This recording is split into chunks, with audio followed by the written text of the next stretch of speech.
তোমরা প্লিজ আমাকে ছেড়ে দাও। দাঁড়িয়ে কি দেখছো, ওকে এখানে শেষ করে দাও। এটা শুনে শয়তান ছেলেটা জ্যোতিকে জোরে জোরে পিটতে থাকে। আমাদের কথার বাইরে যাও তো সাহস কিভাবে হলো? তোমরা প্লিজ আমাকে ছেড়ে দাও। তখনই শয়তান ছেলেটা জ্যোতির গলা টিপে ধরে। যা হয়ে যায় যাক, তোকে আজকে আমি ছাড়বো না। আর এদিকে রাহুল জ্যোতিকে পাগলের মতো করে খুঁজতে থাকে। তখনই শয়তান ছেলেটা তার বেল্ট বের করে। আমিও দেখছি তোকে বাঁচাতে কে আসে।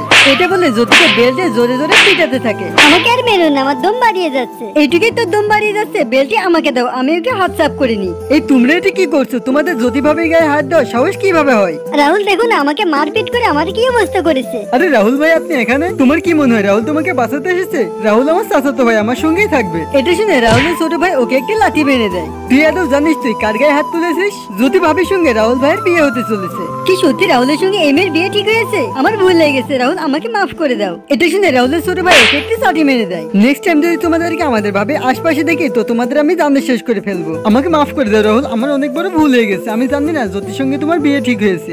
বন্ধুরা নেক্সট পার্টের জন্য দ্রুত চ্যানেলটিকে সাবস্ক্রাইব করে এই ইমোজিটা কমেন্ট করো।